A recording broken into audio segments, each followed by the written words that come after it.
ನಮಸ್ತೆ ಏಂಜಲ್ಸ್. ನಾವಿವತ್ತು ಅಮಾವಾಸ್ಯೆಯ ಪ್ರಯುಕ್ತ ಕಾರ್ಡ್ಸ್ ರೀಡಿಂಗನ್ನು ಮಾಡ್ತಾಯಿದ್ದೀವಿ.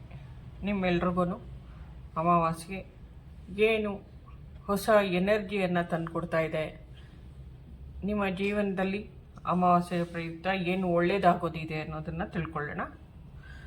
ಮೊದಲಿಗೆ ಯಾವ ದೇವರ ಕೃಪೆ ನಮ್ಮ ಮೇಲಿದೆ ಅನ್ನೋದನ್ನು ತಿಳ್ಕೊಳ್ಳೋಣ. ತುಂಬ ದಿನಗಳಾಗಿತ್ತು ನಾನು ಕಾರ್ಡ್ಸ್ ರೀಡಿಂಗ್ ಮಾಡಿ, ಇವತ್ತು ಅದನ್ನು ಮಾಡ್ತಾಯಿದ್ದೀನಿ. ನಿಮಗೆಲ್ರಿಗೂ ಇದು ಉಪಯೋಗ ಆಗುತ್ತೆ ಅಂತ ಭಾವಿಸಿದ್ದೀನಿ.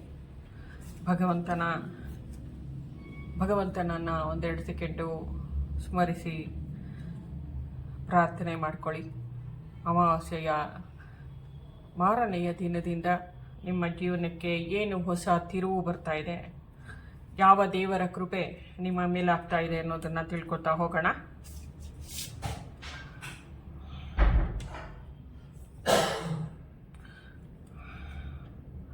ಹೊಸ ಉಗಮವನ್ನು ಗಮನಿಸ್ತಾ ಇದ್ದೀರಾ.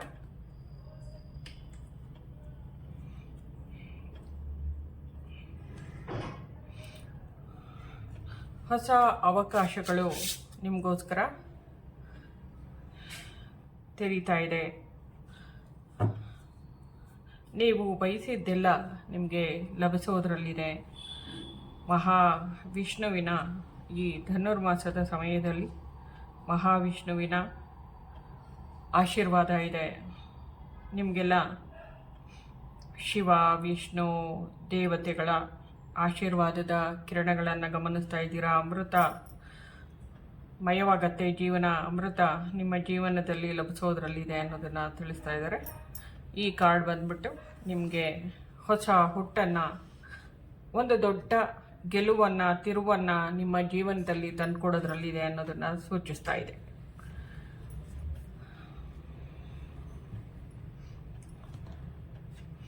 ಹಾಗೆಯೇ ನಾವು ಇನ್ನೊಂದಷ್ಟು ಕಾರ್ಡ್ಸನ್ನು ನೋಡಿದಾಗ ಈಗಾಗಲೇ ಶಫಲ್ ಮಾಡಿಟ್ಟಿದ್ದೀನಿ.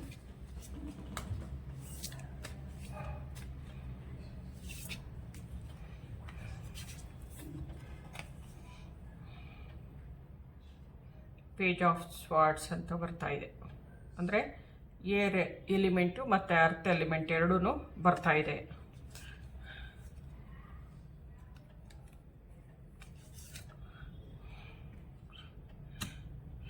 ಕಿಂಗ್ ಆಫ್ ಸ್ವಾರ್ಡ್ಸ್ ಬರ್ತಾ ಇದೆ. ಮತ್ತೆ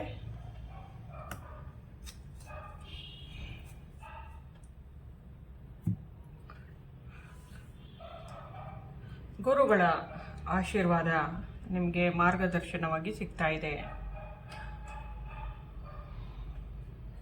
ಇಲ್ಲಿ ಸಹ ನಾವು ಫೈರ್ ಎಲಿಮೆಂಟನ್ನು ಗಮನಿಸ್ತಾ ಇದ್ದೀವಿ. ಇಲ್ಲಿ ನಿಮ್ಮ ಧೈರ್ಯವನ್ನು, ನೀವು ಮುನ್ನುಗ್ಗುವ ಛಲ ಇದೆಯಲ್ಲ, ಅದನ್ನು ಇಲ್ಲಿ ತೋರಿಸ್ತಾ ಇದೆ. ಅಮಾವಾಸ್ಯೆಯ ನಂತರ ನಿಮ್ಮ ನಡಿಗೆ ಮತ್ತು ನೀವು ನಡೀತಾ ಇರುವಂತಹ ದಾರಿಯಲ್ಲಿ ಗುರುಗಳ ಆಶೀರ್ವಾದ ಇದೆ. ಮತ್ತು ಎಲ್ಲ ಪಾಸಿಟಿವ್ ಎನರ್ಜಿನೇ ಗಮನಿಸ್ತಾ ಇದ್ದೀರಾ ಇಲ್ಲಿ ಈ ಕಾರ್ಡಲ್ಲಿ. ಇಲ್ಲಿ ನಿಮಗೆ ಗೆಲುವನ್ನು ತಂದುಕೊಟ್ಟಿದೆ. ನೀವು ಅಂದ್ಕೊಂಡಿರೋದು ಸಾಧಿಸೋದಕ್ಕೆ ಸಾಧ್ಯವಾಗ್ತಾ ಇದೆ ಅನ್ನೋದನ್ನು ತಿಳಿಸ್ತಾ ಇದೆ. ಇಲ್ಲಿ ಪಾರ್ವತಿಯ, ಶಿವನ ಎನರ್ಜಿಯನ್ನು ಹೆಚ್ಚಾಗಿ ಗಮನಿಸ್ತಾ ಇದ್ದೀವಿ.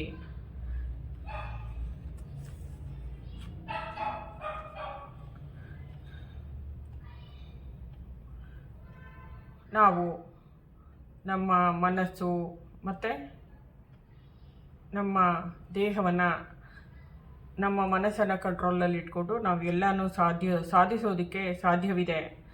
ಅಂತಹ ಹೊಸ ಅವಕಾಶಗಳು ನಮಗೆ ಸಿಗ್ತಾ ಇದೆ ಅನ್ನೋದನ್ನು ಈ ಕಾರ್ಡ್ಗಳು ಹೇಳ್ತಾ ಇದೆ.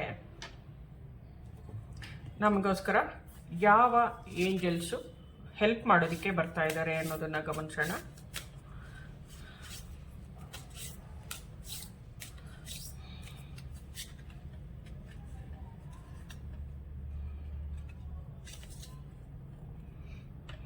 ಮಿರರ್ ಗಾರ್ಡಿಯನ್ ಏಂಜಲ್ ಬರ್ತಾ ಇದ್ದಾರೆ.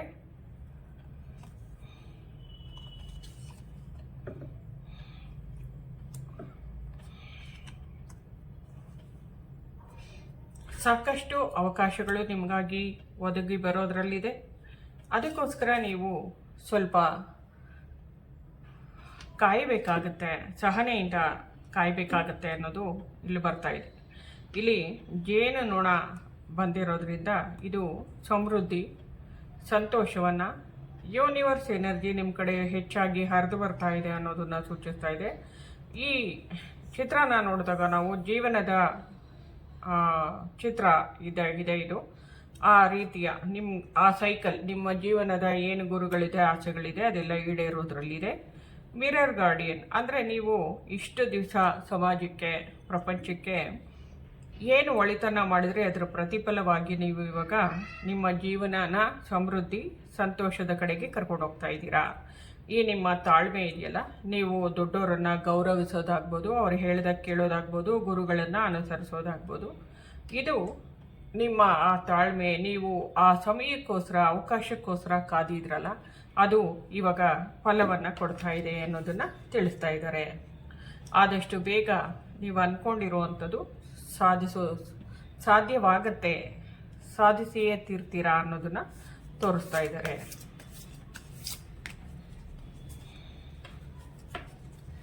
ಇನ್ನೊಂದೆರಡು ಕಾರ್ಡ್ಸನ್ನು ತೆಗೆಯೋಣ, ಏನು ಬರ್ತಾ ಇದೆ ಗಮನಿಸೋಣ.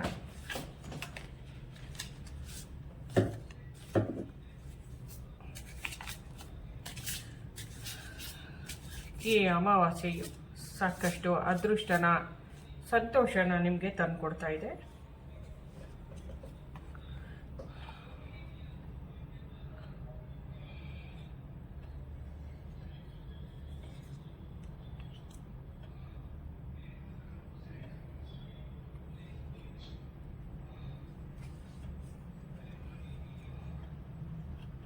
ಎಷ್ಟು ಒಳ್ಳೆಯ ಕಾರ್ಡ್ಗಳು ಬಂದಿದೆ ಅಂತ ಗಮನಿಸಿ.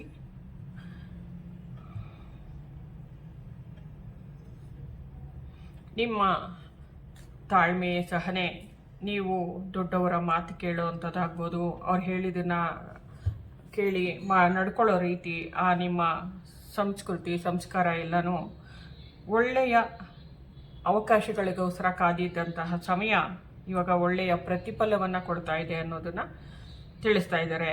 ಇದು ನಿಮಗೆ ಕೆಲಸಕ್ಕೆ ಬರ್ತಾ ಇದೆ, ನಿಮ್ಮ ಈ ಸ್ಯಾಕ್ರಿಫೈಸ್ ಮಾಡಿರೋವಂಥದ್ದೆಲ್ಲ ಅನ್ನೋದನ್ನು ತಿಳಿಸ್ತಾ ಇದ್ದಾರೆ.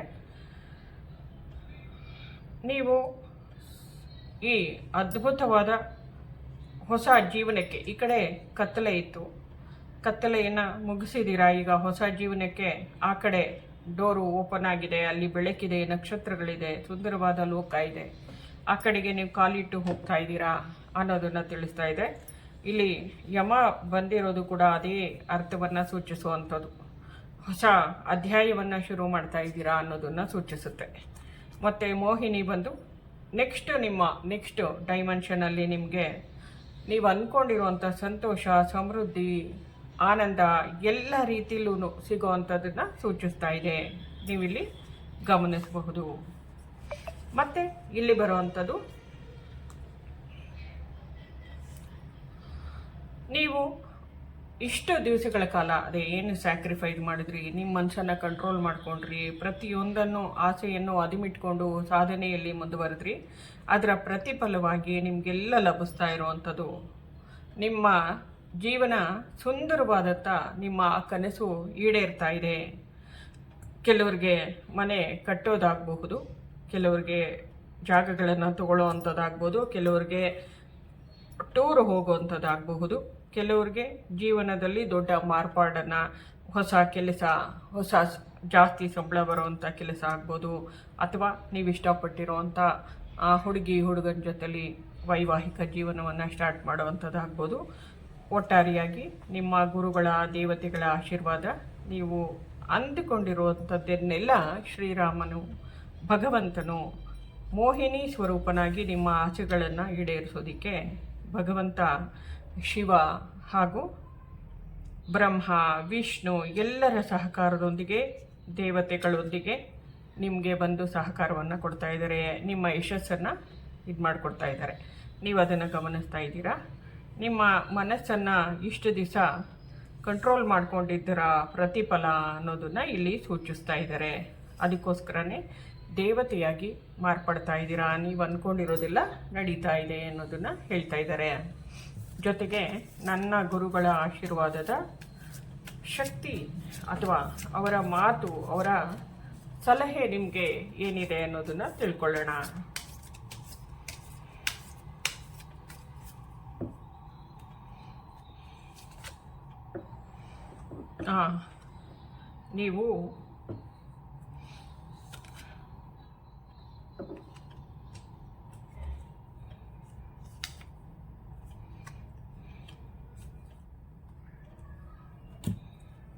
ನೀವು ಅಮಾವಾಸ್ಯೆಯ ದಿನ, ಅಮಾವಾಸ್ಯೆಗೆ ಮುಂಚೆ 3 ದಿವಸ, ಆದಮೇಲೆ 3 ದಿವಸ, ಅಮಾವಾಸ್ಯೆಯ ದಿನ ಸಾಕಷ್ಟು ಒಳ್ಳೆಯ ಎನರ್ಜಿ ಭೂಮಿಯ ಕಡೆಗೆ ಪರಬ್ರಹ್ಮದಿಂದ ಇತರೆ ಡೈಮೆನ್ಷನ್ಗಳಿಂದ ಹರಿತಾ ಇರುತ್ತೆ. ನಾವು ಅದನ್ನು ಅಮಾವಾಸ್ಯೆ, ಹುಣ್ಣಿಮೆ, ಗ್ರಹಣಗಳ ಟೈಮ್ನಲ್ಲಿ ಆ ಶಕ್ತಿಯನ್ನು ನಾವು ಮುಕ್ತರಾಗಿ ಸ್ವೀಕರಿಸಬೇಕು.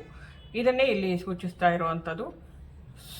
ಸುಮ್ಮನೆ ನಿಮ್ಮ ಬಗ್ಗೆ ನೀವು ಬೇಡದೇ ಇರುವ ಯೋಚನೆಯಲ್ಲಿ ಇರೋ ಬದಲು ಭಗವಂತನ ಕಡೆ ನಿಮ್ಮ ಗಮನನ ಕೊಟ್ಟು, ಅಂದರೆ ಸಕಾರಾತ್ಮಕ ಆಲೋಚನೆಗಳು ಹಾಗೂ ಅಫರ್ಮೇಷನ್ಸ್ ಕಡೆ ಗಮನ ಕೊಟ್ಟು, ನಿಮಗೆ ಜೀವನಕ್ಕೆ ಏನು ಬೇಕೋ ಅದನ್ನು ಮಾತ್ರ ಮನಸ್ಸಿನಲ್ಲಿ, ತಲೆಯಲ್ಲಿ, ಹೃದಯದಲ್ಲಿ ಹೇಳ್ಕೊತಾ ಅದನ್ನೇ ವಿಶ್ವಶಕ್ತಿಯಲ್ಲಿ ವಾಗ್ದಾನವಾಗಿ ಅಥವಾ ಅದರಲ್ಲಿ ಪ್ರಿಂಟ್ ಆಗೋ ರೀತಿಯಲ್ಲಿ ಅಥವಾ ಆಕಾಶಿಕ್ ರೆಕಾರ್ಡಲ್ಲಿ ಅಥವಾ ನಿಮ್ಮ ಆತ್ಮನಲ್ಲಿ ಅದು ಸ್ಪಷ್ಟವಾಗಿ ಪ್ರಿಂಟ್ ಆಗೋ ರೀತಿಯಲ್ಲಿ ಹೇಳ್ಕೊತಾ ಹೋಗಬೇಕು. ನಾನು ನನ್ನೊಂದಿಗೆ ಕರುಣೆಯಿಂದ ಮತ್ತು ಸಕಾರಾತ್ಮಕವಾಗಿ ಮಾತನಾಡುತ್ತೇನೆ. ನಾನು ನನ್ನ ಬಗ್ಗೆ ಮಾಡಿದ ವಾಗ್ದಾನಗಳನ್ನು ನಾನು ಪೂರ್ಣಗೊಳಿಸುತ್ತೇನೆ. ನೀವು ಏನೇನು ಆಸೆ ಪಟ್ಕೊಂಡಿದ್ರಿ ಅದನ್ನೆಲ್ಲ ಈಡೇರಿಸ್ಕೊಳ್ಳೋದಕ್ಕೆ ಸಂಕಲ್ಪವನ್ನು ಮಾಡಿಕೊಂಡು ಶುರು ಮಾಡೋದಕ್ಕೆ ಅಮಾವಾಸ್ಯೆಯು ಒಳ್ಳೆಯ ದಿನವಾಗಿದೆ. ನೀವು ಈ ರೀತಿ ಹೇಳಿಕೊಂಡು ನಿಮ್ಮ ಕನಸುಗಳನ್ನು ಕಾರ್ಯರೂಪಕ್ಕೆ ತನ್ನಿ. ಅದನ್ನು ನೀವು ಒಂದು ಸ್ವಲ್ಪ ಮಾಡಿದಾಗ ಭಗವಂತನು ನಿಮಗೆ, ಯೂನಿವರ್ಸನ್ನು ಸಹಾಯ ಮಾಡುತ್ತೆ. ಒಟ್ಟಾರೆಯಾಗಿ ಗೆಲುವನ್ನು ಕಾಣಬಹುದು. ನಿಮ್ಮ ಬುದ್ಧಿವಂತಿಕೆಯನ್ನು ಉಪಯೋಗಿಸಿ ಭಗವಂತನ ಎನರ್ಜಿಯನ್ನು ಸ್ವೀಕರಿಸ್ತಾ ಮೆದುಳನ್ನು, ಮನಸ್ಸನ್ನು ಶಾಂತಗೊಳಿಸ್ಕೊಂಡು ಚುರುಕುಗೊಳಿಸ್ಕೊಳ್ಬೇಕು ಅನ್ನೋದನ್ನು ತಿಳಿಸ್ತಾ ಇದ್ದಾರೆ. ಇದಕ್ಕೆ ಸಹಾಯಕವಾಗಿ ನಿಮಗೆ ಮ್ಯೂಸಿಕ್ಕು, ಈ ಬೌಲ್ ಸಿಂಗಿಂಗು, ಈ ಥರದ್ದೆಲ್ಲ ಹೆಲ್ಪ್ ಮಾಡುತ್ತೆ. ಒಳ್ಳೊಳ್ಳೆ ಐಡಿಯಾಗಳು ಬರೋದಕ್ಕೆ ಬ್ರೈನಲ್ಲಿ. ಮತ್ತು ಕೆಲವು ಮಂತ್ರಗಳು, ಅಫರ್ಮೇಷನ್ಸ್ ಕೆಲಸನೇ ಮಾಡೋದ್ರಿಂದ, ಮಂತ್ರಗಳು ಇದನ್ನು ಉಪಯೋಗಿಸೋದ್ರಿಂದ ಮನೆಯಲ್ಲಿ, ಮನಸ್ಸಿನಲ್ಲಿ ಒಳ್ಳೆಯ ತರಂಗಗಳು ಉತ್ಪತ್ತಿಯಾಗಿ ನಿಮ್ಮ ಸುತ್ತಲೂ ಸಕಾರಾತ್ಮಕ ತರಂಗಗಳು ಇದ್ದು ಧನಾತ್ಮಕವಾಗಿ ಕೆಲಸ ಮಾಡ್ತಾ ನಿಮ್ಗೆ ಒಳ್ಳೆಯದನ್ನೇ ಮಾಡುತ್ತೆ, ಈ ಶಕ್ತಿಯನ್ನು ಹೆಚ್ಚಿಸುತ್ತೆ ಅಂತ ಹೇಳ್ತಾ ಇದ್ದೀರ. ನಾನು ಭೂಮಿಯ ಕಂಪನದೊಂದಿಗೆ ಸೇರಿಕೊಳ್ಳುತ್ತೇನೆ. ಅಂದರೆ ಪ್ರತಿಯೊಂದರ ಫ್ರೀಕ್ವೆನ್ಸಿಗೆ ನಾವು ಮ್ಯಾಚ್ ಆದಾಗ ನಾವು ಏನು ಅಂದ್ಕೊಂಡಿದ್ದೀವಿ ಅದನ್ನು ಸಾಧಿಸೋದಕ್ಕೆ ಸಾಧ್ಯವಾಗುತ್ತೆ. ಅಂದರೆ ಈ ಮ್ಯೂಸಿಕ್ ಅಂದರೆ ದೇವಲೋಕದಿಂದ ಬರುವಂಥ ಒಂದು ವಿದ್ಯೆ, ಅದು ಗಾಂಧರ್ವ ವಿದ್ಯೆ ಅಂತ ಕರಿತೀವಿ. ಈ ಮ್ಯೂಸಿಕನ್ನು ಉಪಯೋಗಿಸ್ಕೊಂಡು ಹಾಡು ಹೇಳೋದು ಅಥವಾ ಕೇಳೋದು, ಇದನ್ನು ಉಪಯೋಗಿಸ್ಕೊಂಡು ಮನೆಯಲ್ಲಿ ಲಲಿತಾ ಸಹಸ್ರನಾಮ, ಸಪ್ತಸತಿ, ಹಾಗೆಯೇ ಇದನ್ನೆಲ್ಲ ಮಂತ್ರಗಳನ್ನು ಹಾಕೋದ್ರಿಂದ ಗೋಡೆಯಲ್ಲಿ ಕೂಡ ಸಕಾರಾತ್ಮಕ ಎನರ್ಜಿ ಹರಿದು ಮನೆಯಲ್ಲೂ ಅದು ಪ್ರತಿಧ್ವನಿಸಿ ಪ್ರತಿಬಿಂಬಿಸುತ್ತೆ ಒಳ್ಳೆಯ ಎನರ್ಜಿಯನ್ನು. ಇದರಿಂದ ನಿಮಗೆ ಸಾಕಷ್ಟು ಒಳ್ಳೆಯದಾಗೋದಿದೆ ಅನ್ನೋದನ್ನು ತಿಳಿಸ್ತಾ ಇದ್ದಾರೆ. ಈ ಸಂಗೀತ, ಒಂದೊಂದು ಮಂತ್ರನೂ ಕೂಡ ನಮ್ಮ ದೇಹದಲ್ಲಿ ಒಂದೊಂದು ನಾಡಿಯಲ್ಲೂ ಬೆರೆತಾಗ ನಮ್ಮನ್ನು, ಅಂದರೆ ನಮ್ಮ ಮನಸ್ಥಿತಿಯನ್ನು ಎಲ್ಲ ಕಂಟ್ರೋಲ್ ಮಾಡಿಕೊಂಡು ಪುನಃ ಪ್ರತಿಷ್ಠಾಪನೆ ಮಾಡ್ಕೊಳ್ತೀವಿ. ಆಗ ಶಕ್ತಿಯುತವಾಗ್ತಾ ಬರುತ್ತೆ, ನಮ್ಮ ಮನಸ್ಸು ಸ್ಟ್ರಾಂಗ್ ಆಗುತ್ತೆ. ಮತ್ತು ನಮ್ಮಲ್ಲಿನ ಎಲ್ಲ ಕಾಯಿಲೆಗಳನ್ನು ಮತ್ತು ನೋವುಗಳನ್ನು ಗುಣಪಡಿಸ್ಕೊಂಡು ನಮ್ಮನ್ನು 3 ರೀತಿಯಲ್ಲೂ ಭಾವನಾತ್ಮಕವಾಗಿ, ದೈಹಿಕವಾಗಿ ಮತ್ತು ಬುದ್ಧಿಯ ಮಟ್ಟದಲ್ಲೂ ಕೂಡ ನಮ್ಮನ್ನು ಮಾರ್ಪಡಿಸಿ ಒಳ್ಳೆಯ ಸ್ಥಾನಕ್ಕೆ ತಗೊಂಡೋಗು ಕೂಡಿಸುತ್ತೆ ಅನ್ನೋದನ್ನು, ಒಳ್ಳೆಯ ತಿರುವನ್ನು ತಂದುಕೊಡುತ್ತೆ, ಒಳ್ಳೆಯ ಲೋಕಕ್ಕೆ ನಮ್ಮನ್ನು ಎಂಟ್ರಿ ಮಾಡಿಸುತ್ತೆ, ಹೊಸ ಪ್ರಪಂಚಕ್ಕೆ ಅಥವಾ ಹೊಸ ಜೀವನಕ್ಕೆ. ಸ್ವಯಂ ಪ್ರೀತಿ, ಇಲ್ಲೂ ಅದೇ ಬಂದಿದೆ. ನೀವು ಸ್ವಯಂ ಮಾತು, ನಿಮ್ಮನ್ನು ನೀವು ಬೈಕೊಳ್ದಿರ ನಿಮ್ಮನ್ನು ನೀವು ಪ್ರೀತಿಸೋದಕ್ಕೆ ಶುರು ಮಾಡಿದಾಗ ನಿಮಗೆ ಸಾಕಷ್ಟು ಉಪಯೋಗ ಇದೆ. ನಿಮ್ಮನ್ನು ನೀವು ಕಂಡಮ್ ಮಾಡ್ಕೋಬಾರ್ದು, ನನ್ನ ಕೈಲಿ ಸಾಧ್ಯ ಇಲ್ಲ, ಆಗುತ್ತೋ ಇಲ್ವೋ, ಅಮಾವಾಸ್ಯೆ ಬಂದುಬಿಟ್ರೆ ಹುಣ್ಣಿಮೆ ಬಂದುಬಿಟ್ರೆ ಅದರಲ್ಲಿ ಏನು ಎನರ್ಜಿ ಇರುತ್ತೆ, ಆಗುತ್ತೋ ಇಲ್ವೋ ಅಂತ ಯೋಚನೆ ಮಾಡ್ತೀರಾ. ಲಾಜಿಕಲ್ ಆಗಿ ಯೋಚನೆ ಮಾಡ್ತೀರಾ. ನೀವು ಭಗವಂತನಿಗೆ ಎಲ್ಲನ ಸಮರ್ಪಣೆ ಮಾಡಿಬಿಟ್ಟು ನೀವು ಅಫರ್ಮೇಷನ್ಸನ್ನು ಹೇಳ್ಕೊಂಡು ನಿಮ್ಮ ಆಸೆಗಳನ್ನು ಭಗವಂತನಿಗೆ ಒಪ್ಪಿಸ್ಬೇಕು. ನನ್ನನ್ನು ಮತ್ತು ಎಲ್ಲವನ್ನು ಪ್ರೀತಿಸುತ್ತೇನೆ ಹಾಗೂ ಪ್ರಶಂಸಿಸುತ್ತೇನೆ. ನಿಮ್ಮನ್ನು ನೀವು ಬೈಕೋತಾ ಇದ್ದರೆ ನನಗೆ ಅದೃಷ್ಟ ಇಲ್ಲ, ನಾನು ಹಂಗೆ ಹೀಗೆ, ನಾನು ಕೆಲ್ಸಕ್ಕೆ ಬಾರ್ದವನು ಅಂತ ಅದನ್ನೆಲ್ಲ ಫಸ್ಟ್ ತೆಗಿಬೇಕು ಅನ್ನೋದನ್ನು ಹೇಳ್ತಾ ಇದ್ದಾರೆ. ನಿಮ್ಮ ಕೈಲಿ ಎಲ್ಲವೂ ಸಾಧ್ಯ. ನಿಮ್ಮ ಕೈಲಿ ಆಗದೇ ಇರುವಂಥ ಕೆಲಸ ಯಾವುದೂ ಇಲ್ಲ ಅನ್ನೋದನ್ನು ತಿಳಿಸ್ತಾ ಇದ್ದಾರೆ. ನಿಮಗೆ ಸಂಪೂರ್ಣವಾಗಿ ಭಗವಂತನ ಸಹಕಾರ ಇದೆ. ವಿಶ್ವದ ಅನಂತ ಸಹಾನುಭೂತಿಗೆ ನಾನು ಅರ್ಹನಾಗಿದ್ದೇನೆ ಅಂತ ಹೇಳ್ಕೋಬೇಕು. ಅಂದರೆ ಪ್ರತಿಯೊಂದು ಸೃಷ್ಟಿಯಲ್ಲಿನ ಈ ಪ್ರತಿಯೊಂದು ಕೂಡ ನಿಮಗೆ ಸಪೋರ್ಟ್ ಮಾಡ್ತಾ ಇದೆ ಅಂತ ನೀವು ಅಂದುಕೊಂಡು ಸಕಾರಾತ್ಮಕವಾಗಿ ಯೋಚಿಸ್ತಾ ಈ ಸಮೃದ್ಧಿಯನ್ನು, ಸಂತೋಷವನ್ನು, ಏಳಿಗೆಯನ್ನು ನೀವು ಪಡ್ಕೋಬೇಕು, ಸಂಪೂರ್ಣವಾಗಿ ಹೊಂದಬೇಕು ಅನ್ನೋದನ್ನು ತಿಳಿಸ್ತಾ ಇದ್ದಾರೆ. ಇದೇ ಅದಕ್ಕೆ ಸಾಕ್ಷಿಯಾಗಿದೆ. ನೀವು ಸಂತೋಷವಾಗಿ ಆನಂದಿಸ್ತೀರಾ. ಈ ಜೇನುನೊಣದ ಸೌಂಡು, ಅದರ ವಾಯ್ಸ್ ಸೌಂಡು ಕೂಡ ಓಂಕಾರವನ್ನು ಸೂಚಿಸುತ್ತೆ. ನೀವು ಅನಾಹತನಾದವನ್ನು ಹೇಳ್ಕೊಳ್ಳೋದ್ರಿಂದ, ಅಂದರೆ ಓಂಕಾರವನ್ನು ಒಂದೇ ಸಮನೆ ಅಮಾವಾಸ್ಯೆಯ ಟೈಮ್ನಲ್ಲಿ ಹೇಳ್ಕೊಳ್ಳೋದ್ರಿಂದ ಎಷ್ಟು ಸರ್ತಿ ಹೇಳ್ಕೊಡ್ತೀರೋ ಅಷ್ಟು ಸರ್ತಿ ನಿಮಗೆ ಅಷ್ಟು ಒಳ್ಳೆಯ ಮಟ್ಟದ ನಿಮಗೆ ಫಲ ಸಿಗೋದ್ರಲ್ಲಿದೆ ಅನ್ನೋದನ್ನು ತಿಳಿಸ್ತಾ ಇದ್ದಾರೆ. ಸರಿ, ಧನ್ಯವಾದ ಎಲ್ರಿಗೂ ಒಳ್ಳೆಯದಾಗಲಿ. ಅಮಾವಾಸ್ಯೆಯ ಈ ರೀಡಿಂಗ್ ನಿಮಗೆಲ್ಲ ಇಷ್ಟ ಆಗುತ್ತೆ ಅಂದ್ಕೊಂಡಿದ್ದೀನಿ. ಜೈ ಶ್ರೀರಾಮ್. ನಮಸ್ತೆ ಏಂಜಲ್ಸ್. ಧನ್ಯವಾದ.